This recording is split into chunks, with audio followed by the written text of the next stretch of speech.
just wanted to take the time, learn all the things that I could about you. Now it's such a mess here. Oh, we are just stressed here. Used to be so easy with you. Thanks for coming to Everything Sparkle. It's the first show of 2022. Ah, so good. It's like a fresh year, a fresh Kelsie. Oh, gosh. So tell us about yourself. I know you because I watched this crazy, amazing, emotional documentary. It was really great. It was just like so riveting. And how did you get involved with that? And wherever you want to start out with telling the story, you're welcome to start. Okay. Well, so I am in recovery. I am coming up on 5 years sober in April. So, yeah, I started struggling with addiction when I was a teenager, and I went to Clovis schools. I was an athlete.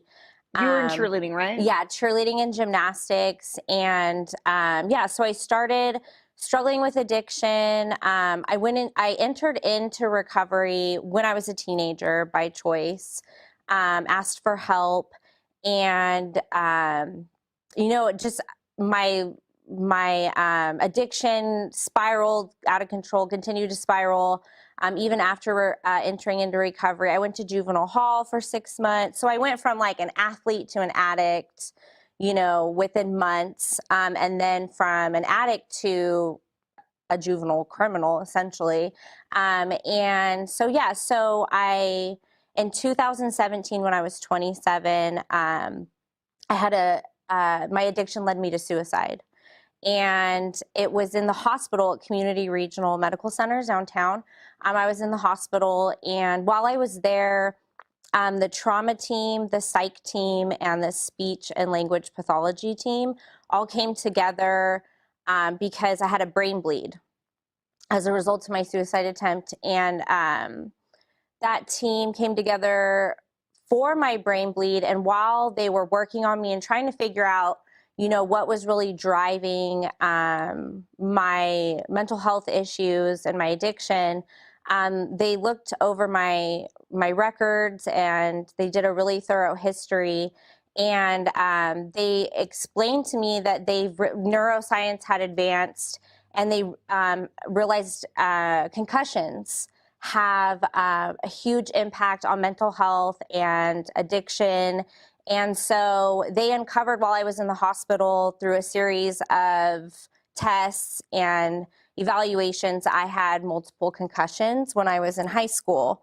And that was a huge contributing factor to where I was at that point in my life. So I originally started speaking for the hospital. I got out of the hospital, and they asked if I would start sharing my story on brain trauma, because they wanted to raise more awareness in the Central Valley for athletes who were struggling with addiction, because what they were seeing was over and over and over athletes coming in, great students, otherwise decent lives, but they have these severe mental health and addiction issues. So yeah, I started sharing for the hospital, and that led me back to the juvenile hall. I got to implement concussion protocols with the help of the judges at the juvenile hall. I got to take my story back there and with the hospital. And yeah, so then in 2020, during COVID, I met Flint Anderson at Payne, and we did a podcast episode.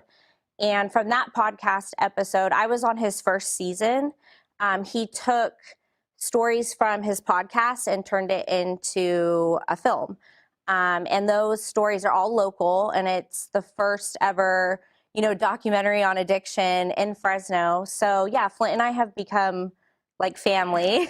I bet. Yeah, we just had an instant, like chemistry and relationship. And he's allowed me to attend his family night support group, Wednesday night family support group. And he's allowed me to like pour into the families that he works with. And so, yeah, that's how the documentary came to life. So we filmed it all last year. So how do you go from wanting to die to now you're in the hospital and they're like, okay, do all these things for us, be a poster child for this? How do you make sense of like where when you woke up from the hospital, you're like, okay, well, I don't want to die anymore. I am happy I'm alive. Explain the process to us. That's a great question.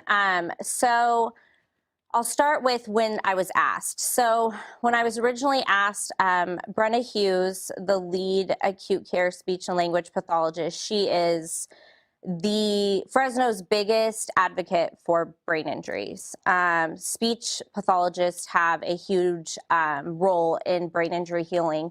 And she took me to Starbucks. She actually treated me in the hospital. So when I was in the hospital, she came in because every 4 hours I had to do neurology checks to make sure I wasn't having seizures or things weren't declining because of the brain bleed.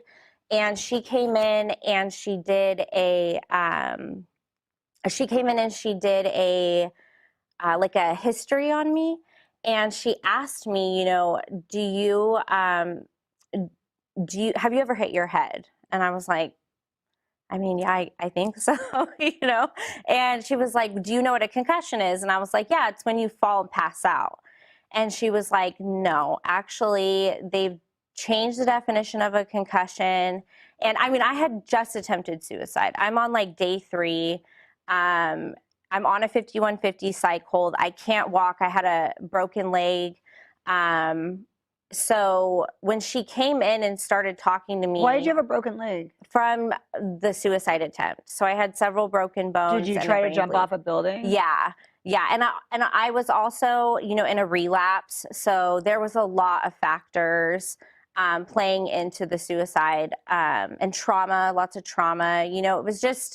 It was like the bottom, right? The rock bottom. point. Yeah, I get it. Just like I was done. So she gave me the proper definition of a concussion, which is any blow to the head or body that causes a physical symptom. And then she gave me like a list of these physical symptoms, and it's anywhere from like a headache to nausea to blurred vision. And she had to give me this definition like several times because I told her, well, I'm an athlete. So based on this definition, I couldn't even tell you how many concussions I've had. And I was an athlete in the 90s and the early 2000s.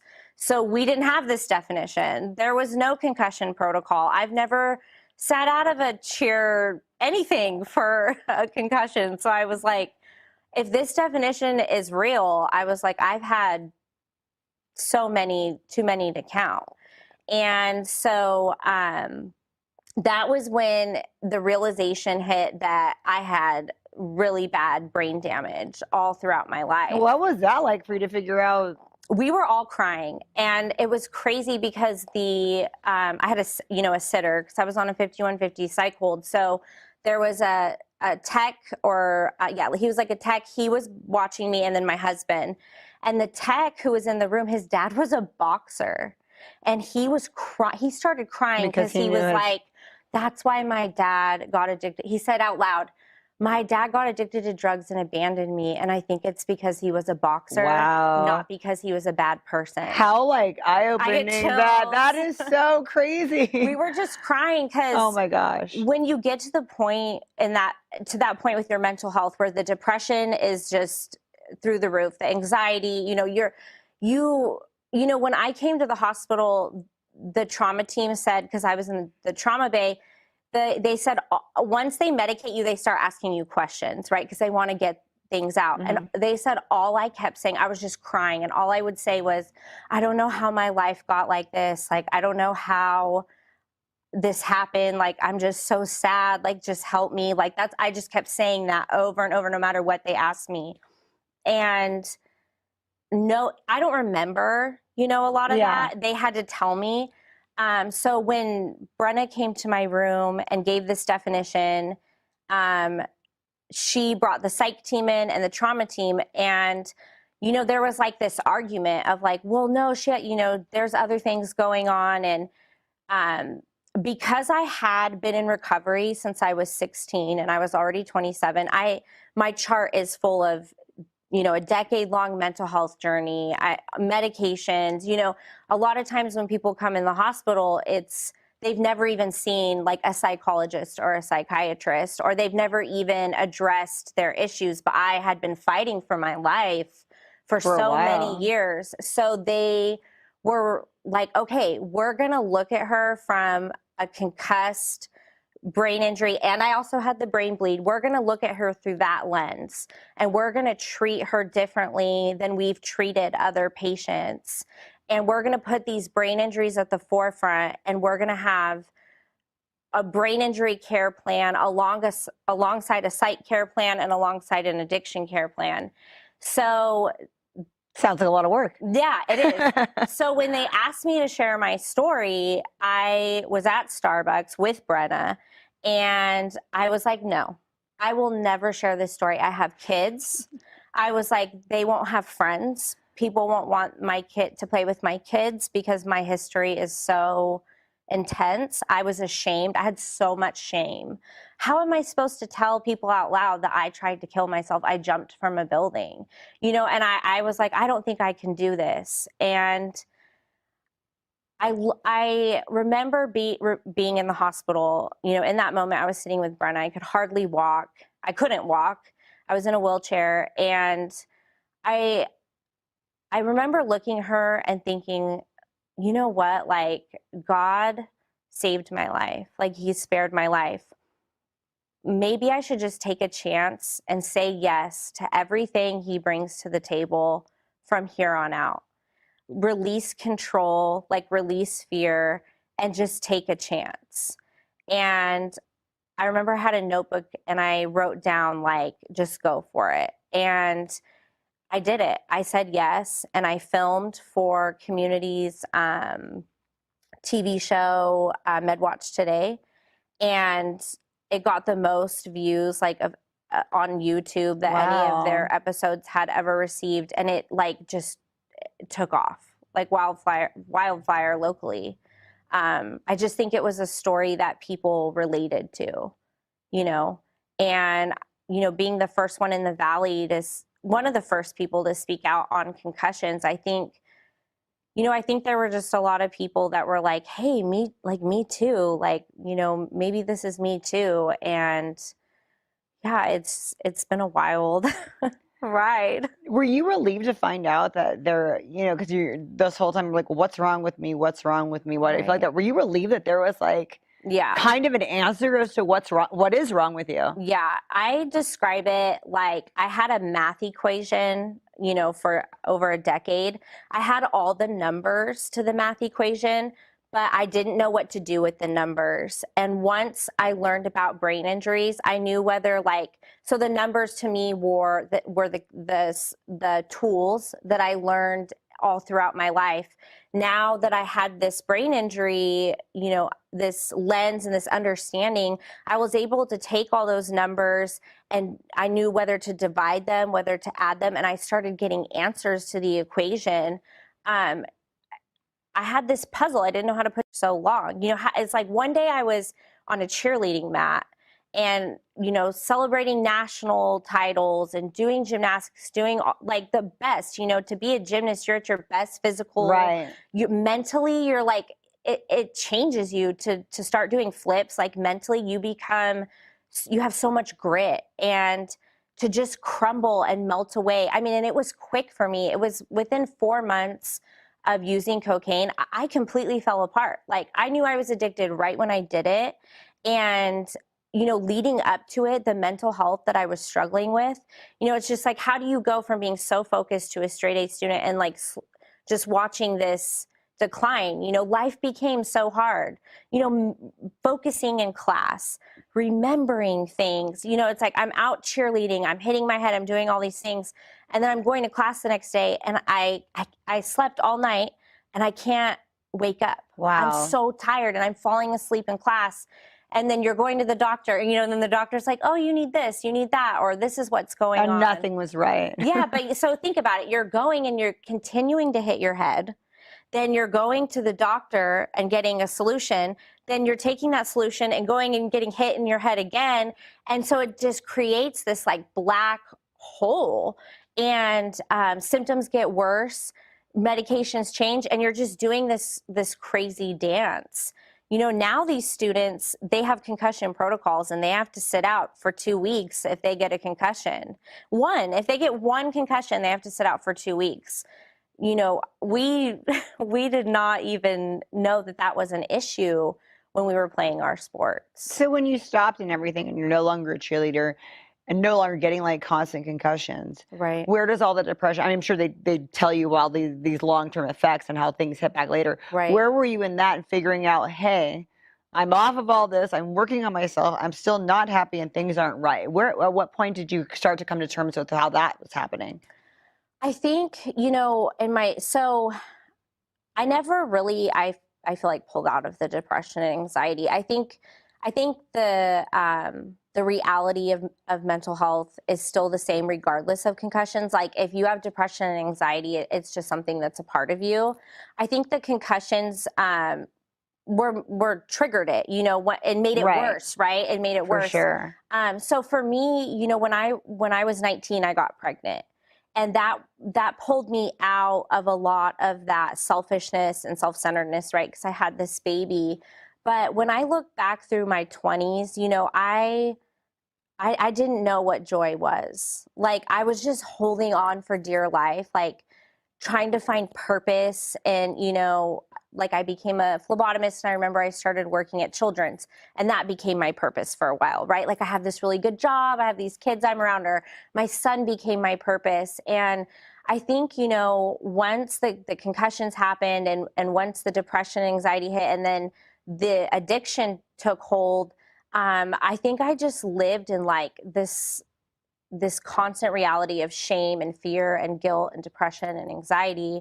You know, I look at who I am now and how I feel today, and the work that I've also done to get here. You know, I like know what joy and peace feels like today. And I look back at younger, you know, Kelsie, and I think like, wow, you are tough. You know, how'd you do that? And then have kids through it all.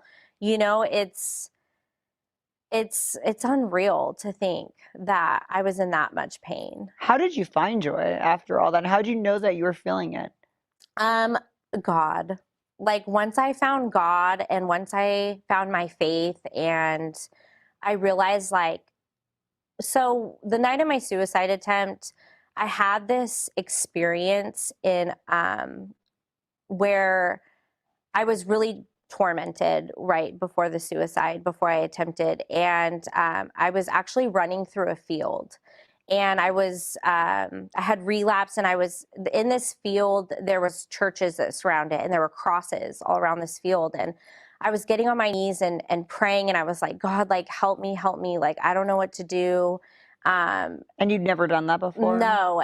And, you know, I was so broken. Like there are not even words for how broken I was feeling. And I heard this voice saying, "That's my daughter. You can't have her." And I had this like really intense experience in this field, and I thought I was just going crazy at the time, but I was just crying and I was praying. And after that moment, you know, I attempted suicide, and I prayed right before I jumped. I asked God to save me. I told him I was sorry. I mean, I was just sobbing, crying. And I was like, just please, like, I would rather be with you.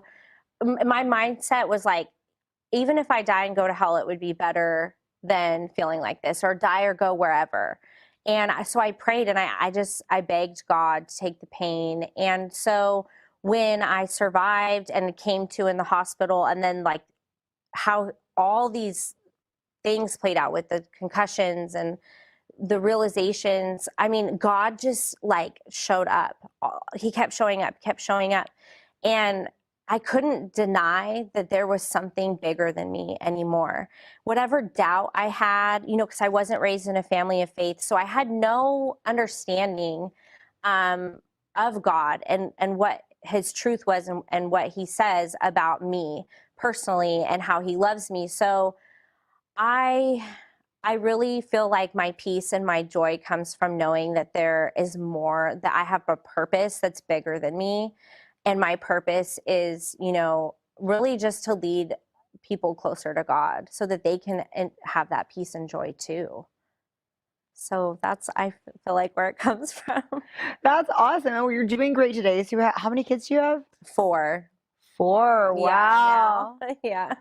And so where's your husband at with all of this? He had to see like a completely different transformation of Kelsie. So my husband's known me since I was 15. So my husband is really spiritual. He's a really good guy.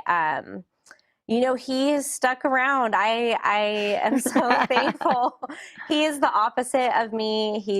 I feel like he's a vet. He's a Marine. So I feel like his training in that area, like really, that was God preparing him for his life with me in a lot of ways, because nothing really ever, shook him. He just, every moment I went through something, he would just continue to remind me that there's a God. And I think he's glad he stuck around, to see this happen. And my husband loved me till I could love myself. And he just, to me, I think was the first person to make love real. And so, yeah. And you love him back, which is great because you went through so much where you didn't really know yourself and everything. So it's great that you came out and you're like, oh, you just became to have a more fuller life with the life that you have. So that's awesome. Yeah. Well, thanks for inspiring us, Kelsie. You're so awesome. And where can we follow you and know what you're doing? Because I'm sure you do some public speaking and stuff. Where can we see and keep up with you? Yeah. So my Facebook is my name, Kelsie Igasan. And then I have an Instagram. It's my nickname, which is Kelsie Iggy. It's KELSIGGY. It's short for our last name. Our last name's Igasan, so Iggy Igasan. And then, the Butterfly Inside is my website. And on my website, I have links to all of my work and all the speaking events. Awesome. And then we can see that video that... Yeah, there's a trailer. All the trailers are on there. And then, you can even book free. We offer free speaking services with Fresno PD and Lisa Smitkamp, the district attorney. Will come out and speak to any organization on fentanyl and addiction free of charge. That's really nice. Yeah. You are so awesome. I love what you do, Kelsie. Thank you so much for coming on my show. Thanks. Thanks for having me.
Thanks so much for coming on Everything Sparkle Day. I'm happy that I finally have you because I had your husband last time in your absence.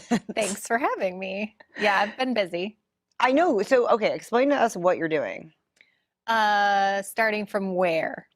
Well, starting from school. Okay, yes. I am in an MFT program. So that's marriage and family therapy, getting my master's at Fresno Pacific University. Well, that's where I graduated. Oh, did you really? Yeah. Oh, no way. With English and philosophy, though. Very cool. Yeah. So I'm at the seminary getting my marriage and family therapy degree there. And in the meantime, I do a whole bunch of shenanigans with entertainment with my husband, Joe, who you had on before.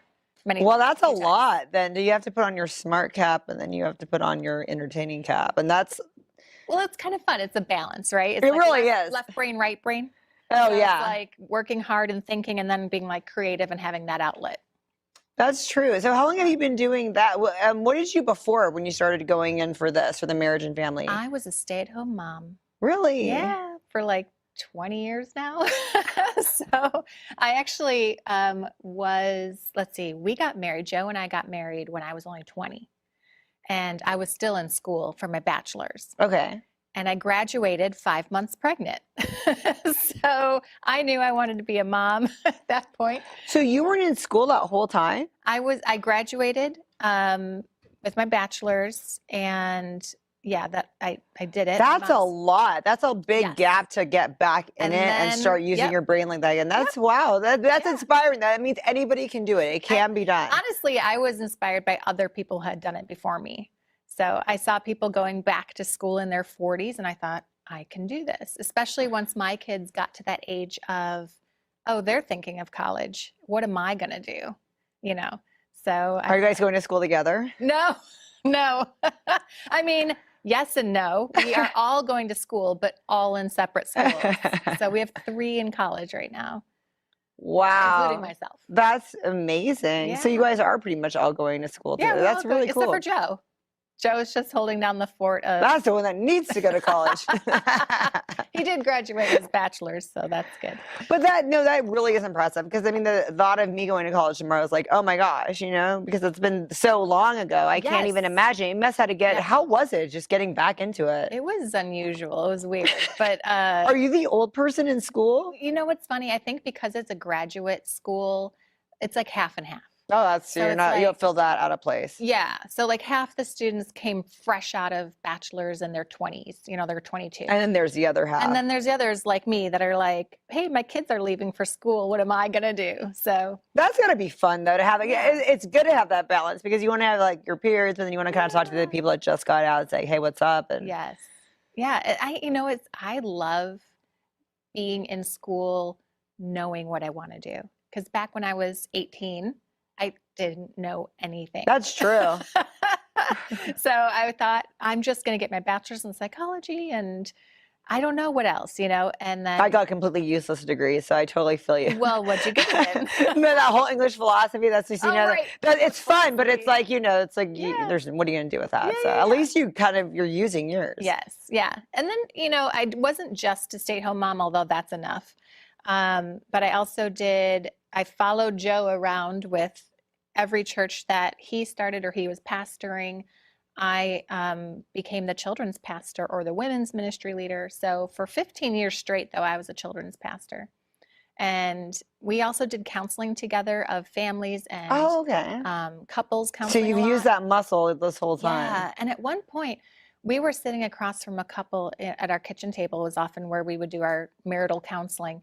And I just thought, this is a point now where we've gone as far as we can with our counseling, and I need to refer them out for some marriage counseling from a professional.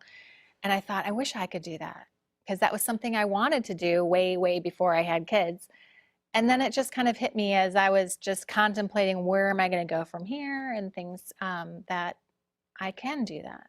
Do you So- think it's better now? Because I mean, if it were me, I wouldn't want to go to a marriage counselor and who's like 20, hasn't really been married Sure, for a long time. Sure, yeah. But I'd want to go to somebody like you who's been married for like 20 years, and I'd be like, okay, well, this person at least knows they Yeah. have real experience besides a clinical experience. So do you think that gives you an edge? I think so. I think that there is something to say for with age comes wisdom, right? And just experience. I mean, So just the fact that you're married for because that of long. Yeah. experience, exactly. And that's not to discredit any 20-year-old not. some things. I'm just being honest, guys. Sorry. But it's true. I think that helps just knowing that I've had experience as a married person for 20-something years. So, Right. That's Yeah. so cool. And then how is it being a pastor's wife? oh my goodness.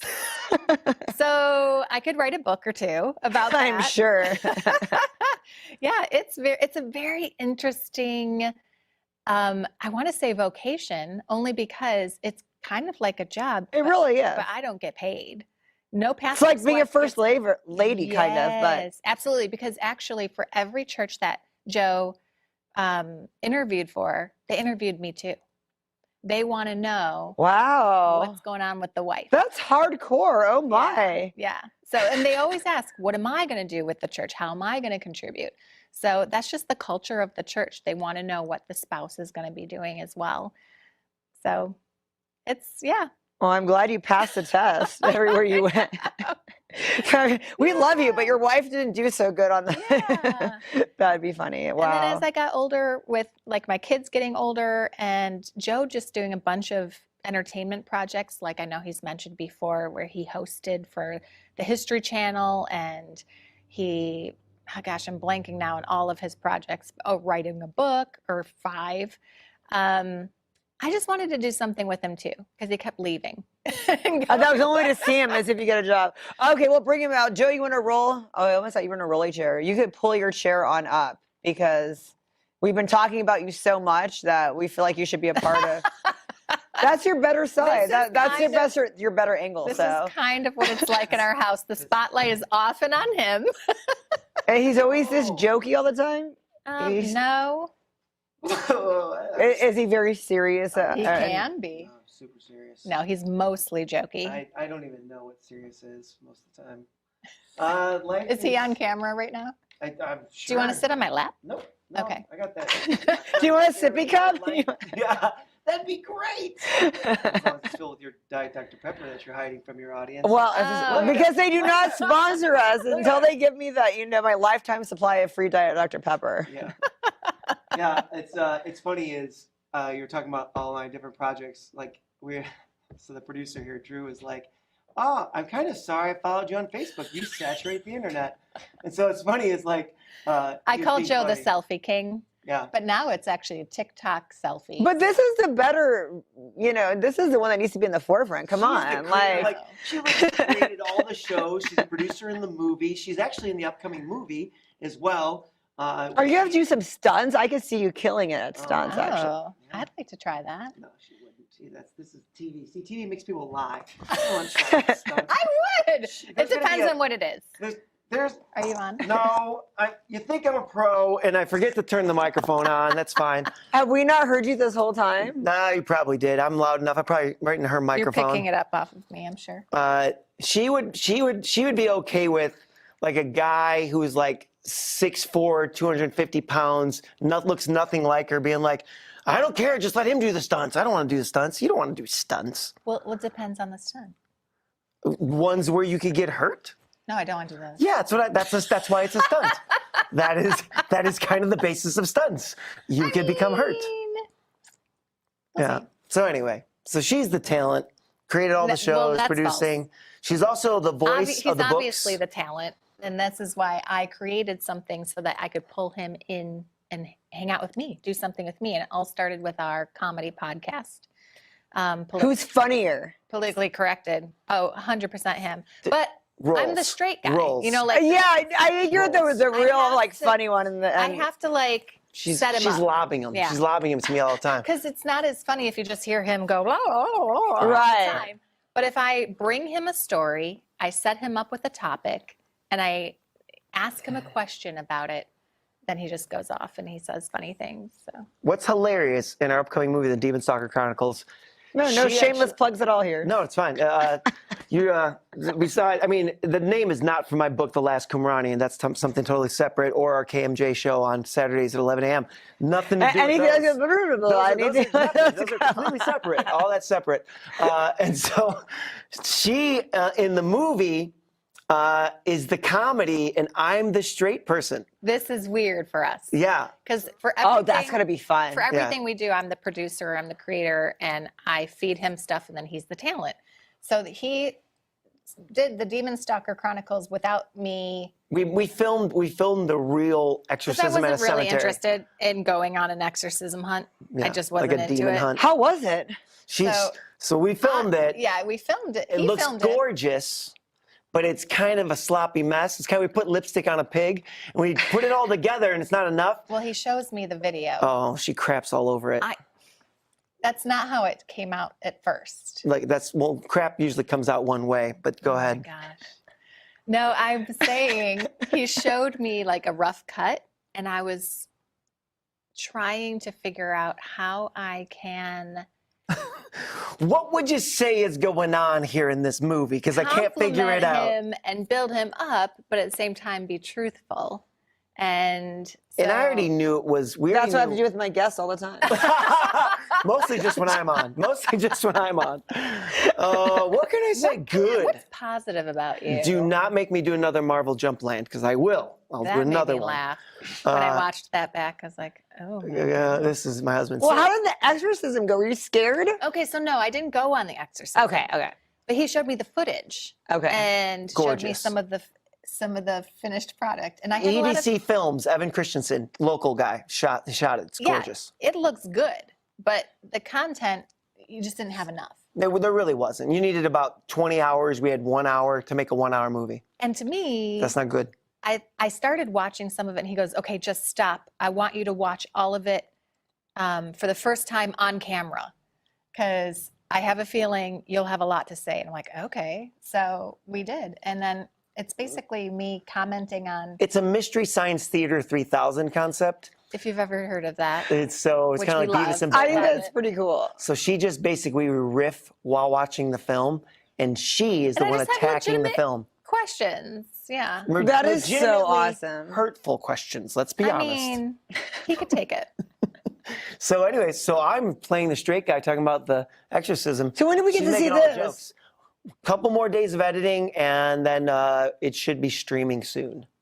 So Yeah. we haven't locked in. We have probably 7 streaming networks it'll be on. So like Prime, Tubi, and some other ones. So And then the KMJ show. It's on the Yeah. weekends. creator. That's probably my favorite project. Yeah, I mean that's not a humble Ongoing. brag at that point because you created it. So, I mean, I mean, Well, I hope you're doing a show you like. Yeah, Like, right? yeah, that's the one I'm not that excited about. yeah. It was so awesome how it happened. We did the podcast, and then about a year into the podcast, we had a pretty big following. at least And- 7 people. And one of them was the program director at KMJ. Shout out to Blake Taylor. Blake Taylor, what's up, So boss? he just set up a meeting with us and asked us what if we'd ever be interested in doing radio. And I'm like, oh my gosh, I know radio is not the main media anymore, but I've always loved radio. Always loved it. I used to interview people on my street when I was in elementary school, and tape recorded it on our little, Oh, how So, awesome. Yeah, so this is actually kind of weird for me because I'm used to interviewing people, not being interviewed. Oh, I hate being in your seat. I'm not, I totally understand. Yeah, I hate the spotlight too. Yeah, Joe. So then we've been doing it for about a year now. How exciting. So the content, Yeah. tell us about that and how you guys come up with it. Sure. It's pretty simple. It's basically news talk radio. So I look throughout the week at the news and stories and figure out what is our region and beyond interested in hearing about, talking about. And so we try to look for stories that are local, then the state, then the nation, then the globe. So yeah, that's That's not. I mean, she's right. The difference is Thank that you. it is conservative station is conservative, leans right, and which usually means not funny. Like there's not a lot of people on the right that are funny. People on the left seem to be able to laugh at themselves, and so that's one of the little twists of our show. Is we actually have a good time. It's probably the least stodgy conservative talk radio and it's show of all probably time. the most professional that Joe ever is. in Whoa. anything. Blake Taylor told me I couldn't say the word poop on the radio when we met. Yeah, he was like, don't talk like poop. Don't say poop talk. Well, that's because, we're not just. He's like, I it's love that he had to juvenile. tell you that Oh, warning. no, he knew. Because on our podcast, he says that word quite often. And other words. It's a blue. It goes, it's blue. It's all fart jokes with you. Nah, true. Okay, so when you have these topics and everything, do you bring it fresh to the show, or do you tell him about in advance what you guys are going to be discussing? So for the podcast, it's all fresh. He doesn't know anything. And that's good, right? Because I Yeah. imagine things get really. Because he has really strange reactions. So it's really good to capture them. I imagine that's going Yeah. to be good that Yeah. way. It's not good to do pre. Yeah. But No. for the radio show, I do all the research for the show, and then I send him links to stories just so he's at familiar least with the story. aware. Yeah. You guys try But not then to we talk don't about it, right? We don't talk Yeah, about you it. can't, because then it's like, Yeah. and I tell people this too, because then people are like, well, you do all this prep stuff. I'm like, not really, because No. then I'll know things and I won't remember that the audience Yep. doesn't know what I Yep. know. And then you guys have Yeah. that talk. You have this great talk behind the scenes, Yep. and then you come out and it's all stale and like. It's true. And then you accidentally say something that you Yeah. said, that I said. Yeah, and it exactly. wasn't my No, fault. I agree. You guys are having a good Yeah, one. and it's fun. We just hate love it when our podcast and they want to start talking about stuff before we start recording. I'm like, Oh, it's Save it. He does. He's like, stop talking. Sorry, this is funny. This is good. And then you get on and be like, we'll just do it again. Remember when I said, nope, sucks, stop it. Don't try and recreate that moment. Gone. It's gone. Gone. I totally get it. Well, so where can we follow you and everything you're doing, where his Facebook isn't going to saturate your feed? Don't follow him on Facebook. I have an Instagram, Lisa Love Basile. Also Twitter, Lisa Love Basile. That's at not- Lisa Marie. No, it's at Yeah. Pastor Joe Basile, I believe, is your Instagram That's the handle. other one. And on Facebook, I don't have a public one, but you can follow Politically Corrected or our Joe and Lisa Basile on KMJ. okay, perfect. And Twitter. Yeah. And Twitter. We have Twitter and Instagram. All that stuff. Yeah, but I don't have a big public Facebook. Yeah, it's fine. It's for I friends actually, and family. yeah, that's fine. My friends like to say I have a large following with low interaction, low engagement. So apparently I'm out to the world and nobody cares. So I'm sure everybody cares. So that what are the times again that we can listen to everything? There's 2 different Sure. shows right now that we can hear, Yes. right? Okay, Yeah, so the podcast is easy. It's on whenever you want it to be on. but the new So- ones launch on Monday morning, typically Yeah, around 8 a.m. Generally. Mhm. on Pacific Standard Time. and that we can subscribe to that Yes. on just On any, anything. all of Anything. them. Yep. All of the circuit of Apple, podcasts. Spotify, Stitcher, all of that. And then the Joe and Lisa Basile on KMJ, it airs 11 a.m. Saturdays, every Saturday at 11 a.m. And then we upload that show as a podcast. So it's also available on podcast. Funny little thing about the name of our show, Joe and Lisa Basile. The leadership and very kindly said, listen, this show should be called Lisa and Joe Basile because she's actually the talent. This is a true story. They said, but Joe and Lisa flows better. So it's only called Joe and Lisa literally because Because it sounds better. Yeah. because of the way it flows. Because they're both like, let's be honest, this should be Lisa and Joe. So right now at the church, what do you do now at the church? I'm just the old pastor's wife. Oh, well, you have a lot going on. I'm like, if you're doing school and like trying to like do this ministry every week, Yeah. that's a lot. It's a lot of prep, and then you have the show. Yes. So right now you could just be the I can pastor. Just be a pastor's just wife. be the pastor's wife, be a friend, Yeah. be a person. But yeah, I used to run the children's ministry, used to be involved in the worship ministry, used to be really heavily involved. You should have just done the children's ministry with the poop jokes. I mean, should have. They would have loved it. He's actually super, super great. I enlisted him and the other pastor, Ryan Paneer, every year for VBS. I don't know if you've ever heard of that. Oh, yeah, Vacation yeah. Of Bible course. School. Because they are such hams and the kids love Oh, I them. imagine. Love them. We loved it. It And was he could great. do it for about a week. They are big kids, Yeah. so I mean. We really Yeah. are. And then for about a week, he's like, good. Okay, I got that Next on my year. system. I'll do it next year. Yep. But that's it. Yeah. You can do it for about a week. That's right. Well, thank you guys for coming on my show. We're gonna follow you guys everywhere, wherever you're the most active. We want to Smart. follow her. It's So smart. it's like, It's smart. so we're gonna do the Twitter, Instagram, we're all Yeah. about it. Yep. Yes. Sounds good. Thanks, guys, You'll for get coming a on. lot less Joe on my stuff. Whatever you do, follow this Joe Basile on social media. It's great. The better looking Joe Basile. This is Joe Basile. Agreed. Thank you so much for coming on Everything Sparkle Day. I'm so happy I finally have you. I'm excited to be here. Thank you for inviting me. Okay, so you tell us about what you do. Your husband was on here talking about, giving us really great real estate advice. Tell us what you do and how you counteract all that. So he's been in real estate a little bit longer than I have. And so he definitely knows what his strong points are. What was your background before real estate? So I was in sales as well, but I was doing appliance sales and home remodeling. So I was actually working with investors. Well, that actually comes in handy in doing real estate. Yes. And then Okay. I also worked in lending for a little while too. So I understand. So you have a very Yes. vast knowledge of a lot of stuff that comes in handy right now. Very much so, especially when it comes to lending, because knowing and understanding how that piece of the puzzle works helps you tremendously in real estate, especially when you're just getting started. So how we work together, we're kind of a balance. He's got strong points and I have my strong points. He's a great negotiator, whereas I'm the patient person who loves to answer questions. I'm super technical, so I totally enjoy handling people who are very technical and who dissect things. So people that really want to throw stuff at you, like, what Yeah. does this girl not know? What is she going to say? You're that person to go toe to toe with on that, right? Yes, I've actually had people literally read me line items on contracts. And so that's important to know and be confident and comfortable saying, yeah, I know exactly what That means. is I mean, so this and that, yeah. awesome. Because I mean, So, people try sometimes just to trip you up or be like, especially because you're a woman too. Sometimes Yeah. people think you don't know, Yeah. but you know. I know. And if I don't know, I will find the answer. So That definitely is comes in so handy. cool. Okay, so tell us so when did you get involved in real estate then? So I've been licensed going on to 3 years now. Again, my field before was going to be lending side of things. I got to learn a lot. I worked in it for a year to know really if it's something that I wanted to go in full force. My respects to them. I decided it was not for me. There's a lot of moving parts, a lot of details. You have to have like that lawyer mind. I want to solve the puzzle. Wow. Perspective to be in lending. And not that real estate doesn't have any technical, very detail-oriented aspects about it, but it's a lot more different because you're dealing more one-on-one with people and personalities versus in lending, you're still dealing with people, but you're more behind the scenes dealing with guidelines and paperwork. And so you have to love sitting behind the desk and solving the puzzle.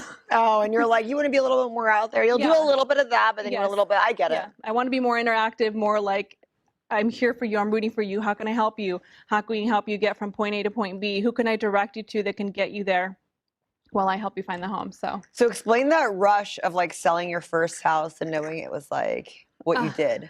So the rush of selling my first house. Well, I was fortunate enough that I had a great mentor, my husband. And so I was asking him a lot of questions. Okay, what is this timeline? When am I supposed to check on this? You know, how do I do that?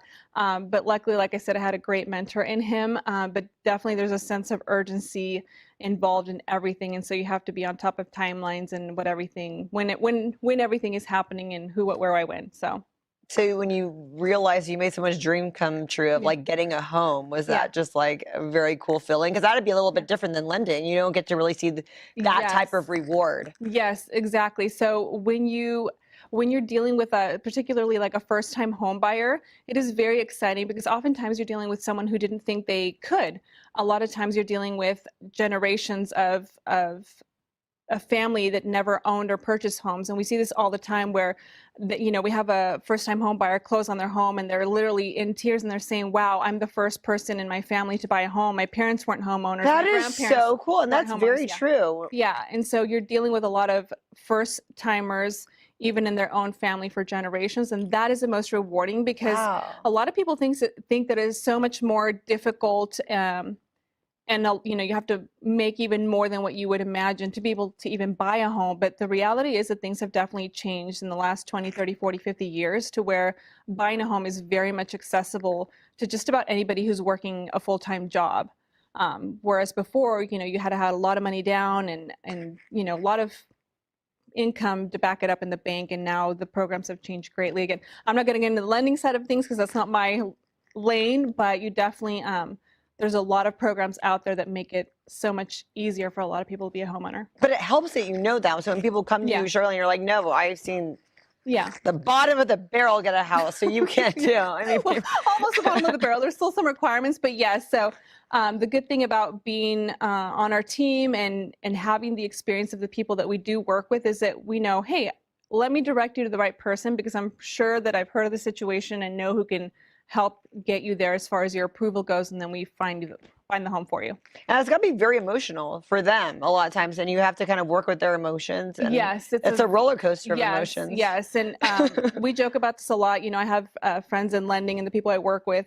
We joke about a lot that even when it's us that we're in the industry buying a home, it's still just as nerve-wracking. And even though you might know your financial picture and your credit score and everything, you're still nervous the entire time because there is a lot of hurry up and wait. You do this step, okay, now you have to wait for this step. You do this step, and then you're like waiting for timelines. And so it's super nerve-wracking for anyone, even when you're experienced. So, yeah. That is so cool. Okay, we could bring on your other half now. You could just roll your chair on up or bring it on up. I'll do the wave. Not the wave. So wait, whose idea was it to get into real estate? Was it yours or yours? Like whose idea was it to like, okay, let's do this together? Primarily his. Yeah. But did you have to be good enough to bring her in, like, and make sure this was your field? No, actually, I got introduced to it through a company I sold a guy a motorcycle back in the day, and this guy told me I should get a license. So I thought, that's a great idea. We had a license for insurance prior to this, and it was kind of a secondary thing we did. And then this man was like, dude, you should totally do real estate. So you got into it first. You got all of your stuff. Got all my You stuff. did it for a little while. 3 years, 4 years. 3 years on Yeah. your own, yeah. So 3 years on my own, and then Then brought. yeah, she was working in lending, and I can really feel her intensity of like she wanted to pull her hair out with some of the guidelines and stipulations that she had to do, and Being that behind the desk and doing all that Yeah. stuff. Collecting paperwork, yeah. so I was just like, dude, quit your job, get a license, quit your job, and come work in the real estate side of things. You'll love it. And she's been a natural ever since. So But the problem with that, though, is there's not a clock you punch into. You're always working. So is that a little daunting for you to be like, I think what is daunting is, as I'm sure you probably experience yourself, is being responsible for your time and your activities, because you don't have someone over you like a boss saying, hey, you have to be here from this time to this time, and here's what you It's have all to do. you. So you have to very much be managing yourself and your activities. That, and when you're working on a team, whether it's husband and wife like we do, or whether it's a team with several other people, it's learning personalities and who's got what strong points and who's better suited at what within the team, because you don't want to have the wrong person in the wrong, how can I say this, the wrong job or the wrong strategy. you have to delegate well. Yes. Delegate well, exactly. Good word for that. So that's kind of the first few months, it was a little bit of a headbutting, but Yeah. once we get past that, we're like, okay, you're killing it on this end. So when this situation or this type of client arises, you're the front end of that. That's all you, versus where if it's someone again that needs more patience, more hand holding, more information, That's you. that's me. Like I will mother you.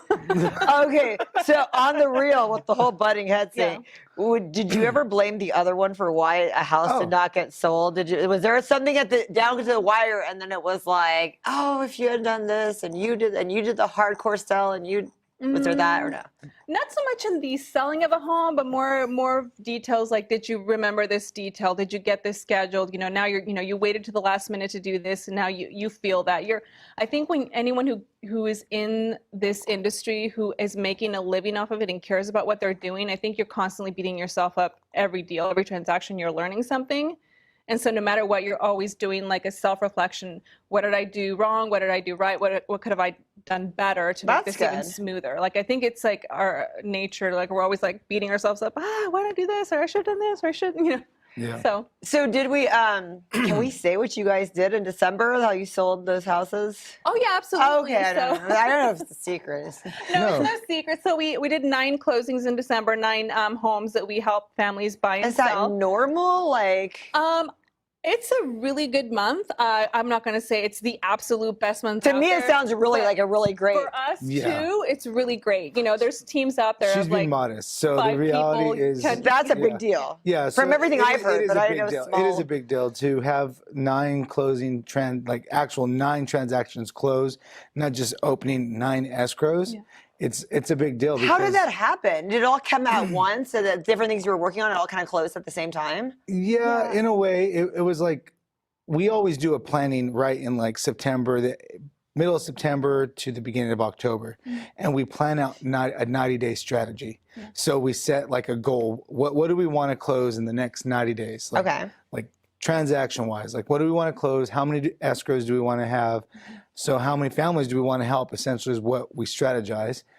And this year we put a number, and we just went to work. So everything that happened in October and November, those actions started like piling up. And we had a good October, Wow. a good November, and then December was just like Man. just one step after another, and momentum caught, and it was just great. It was like it was a record-breaking month for us, for sure, for our team. It's the best I've heard, but Yeah. my knowledge compared to like, I know it's small, but Right. I think it's a really big thing. It's a husband and wife duo, so there's other teams that have 2 or 3 or 4 different people on their team, and they might be be producing right around that every month. So Or double. For was a 2 big deal. people, though, that's a lot it was of a big deal, and I give her a lot of credit because she's definitely relentless in some areas where you're just like, how did you pull that one off? She You has know the what I more mean? it's that patience It's the came in handy, patience, huh? yeah, This guy though, he's like the casino luck where he like pulls it out of a magic hat and you're like, huh? That's kind of frustrating. Sometimes you're like, I did all because that. I'm like the technical. I'm gonna grind. I'm gonna get someone Yeah. because I'm like grinding with my effort, but he's just like the magic man. Call him the magic man. Well, that is awesome. Are you guys is there time to celebrate? I know you're focused on the next thing, but you got to have a little vacay or something. What's going on? We're seeing if we can schedule in a weekend at the snow at the Tenaya Lodge this weekend. We're like, okay, maybe we can squeeze it in this weekend. Yeah, the kids are on vacation still, so we get a little bit of time to kind of squeeze that in. Yeah. We actually, we partied a little bit on the 31st, so we kind of cut it off Hung out a little bit. New Year's Eve and New Year's Day, and then after New Year's Day on Sunday, we kind of got back to it. So we took 2 days off and hopefully have a weekend maybe this weekend. Maybe, hopefully. I don't know. Depending on how the week goes. Are you friends with any other people doing what you're like couples doing what you're doing? We know a lot of people within the industry. Some of them are couples. Good friends. Yeah, we're friends with a broker here in town, but her and her husband aren't exactly doing it together. They have 2 different Because I career would think backgrounds. you guys could almost do like a seminar on how to sell Yeah, houses we actually- together. That would be That's a really great cute. I idea. would love it. You guys have the personality to do something really cool. I love it. Yeah, that's Yeah. a great idea. We have actually discussed this actually with lenders, because then it's like full circle. You know, you get the real estate side of things, and then you get the lending side of things. So we've actually been in discussion of doing something with one of our lending teams. So, yeah. Awesome. Well, thank you guys so much for coming on my show and Yeah. letting Thank you us for know. having us. having We us. really appreciate Is it. there anything we should know about 2022? Anything that we should be prepared for in buying a home, or something awesome that came available for the bottom of the barrel people to buy? Awesome thing to know, the interest rates are still really low. Okay. So if you want to buy a home, there's no time to wait, but do it now, because relocation, right now we're experiencing a huge relocation. All over the U.S., people are moving, relocating. Yep. So this is still California, Central Valley is still the area in California we can find affordable homes. And it's not the worst time to buy a home, like everybody's saying. Yeah. Honestly, it's not. You still have really great interest rates. And so that makes it desirable as a low interest rate. 100%. Everybody that wants to wait until the market crashes, there's no absolute certainty that there's going to be a crash. Just know this: if you had bought a house 2 years ago, you would have $100,000 worth of equity because of the price inflation. Right. If you'd had to bought a house a little over a year ago, you'd have about $40,000 to $50,000 in equity, depending on the price point. But on average, yeah. And so, like investing, we always say because the more time that goes by, that's the it's expected to continue to like gradually go up for the next 2 to 3 years. And even people that are waiting for, I guess, like foreclosures, those are coming, but they're going to be marked at fair market value because the banks know that it's such a hot market. Let's just get a listing agent and market it for whatever we can sell it for, whatever the previous owner should have sold it for. So, yep. Well, thank you guys for coming on my show. Where can we follow you on Instagram, Facebook, Twitter? Yep, all the above. Well, no, not Twitter, but I'm on Facebook at Monty V Real. Same Instagram. My handle is at Monty V Real. Joey, what's yours? Joey, your local realtor. Joey But follow Vasquez. this one because she's the patient one. Yes, exactly. All right, if you can find him, you'll find me because we're intertwined. I'll save on you these the money. things. Show me the paperwork with you. Thanks for coming on my show, guys. Yeah, thank you for having us. Thank you. Felt right in the moment, felt right in the summertime. It felt right drinking cherry wine with you. Just wanted to own it, just wanted to take the time, learn all the things that I could about you. Now it's such a mess here, oh, we are just stressed here. Used to be so easy with you. Now I must confess here, oh, I must confess